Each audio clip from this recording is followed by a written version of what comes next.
Lately, I've been very interested in the characters being put out in the Nendoroid line of figures. I've picked up the stellar Kirby Nendoroid and adorable Venom Snake. Seems like Good Smile will have me as a customer for quite a while, since I'll be putting out a Chris Redfield Nendoroid, figures based on Overwatch, and figures of Ed and Al from Fullmetal Alchemist. Good Smile is like the good version of Funko in the way that they make figures based on characters that may not be made into figures otherwise.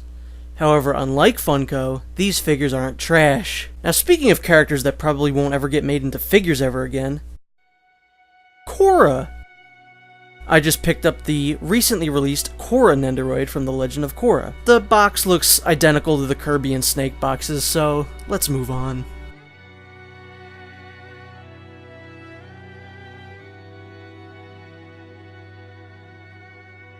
Off-screen, I've already had a ton of fun posing this figure.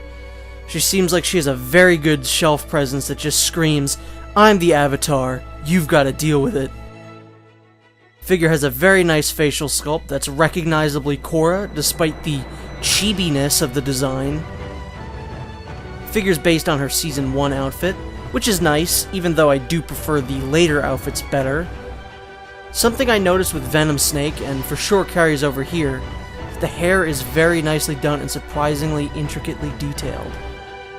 Like most good figures with ponytails, this one has articulation on it so you can pose it any way you like. This figure comes with 4 arms and 4 legs so you can get different dynamic poses and mix and match to your liking.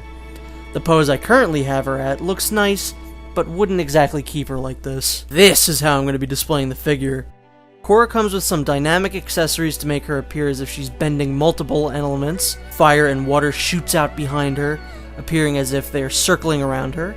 A patch of air to make Korra look like she's flying, and, well, a rock. They probably could have done something better than just a small rock, but whatever. Korra comes with an alternate face, which is easily swapped out by removing the figure's bangs, and then the face itself. The alternate face is Korra when she's in the Avatar state. Just like the normal face, this looks very nice, and it's very clear as to what it's representing.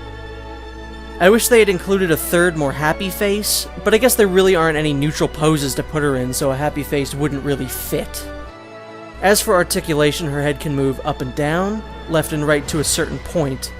Her braids kind of limit the left and right a bit depending on which arms you have attached. The arms can move freely around, with nothing limiting the movement. The only things that can't be moved as freely are her legs. They're pretty much stuck in the positions they're in with very limited movement. Last thing I want to mention is how she's compatible with Venom Snake's Fulton, which looks pretty funny.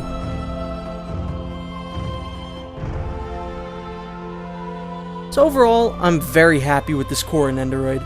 So much so that I don't even care if this is the last Korra merchandise we ever see, which is probably very likely. With some of these Nendoroids, they need to fill out the licenses a bit more, such as with Chris.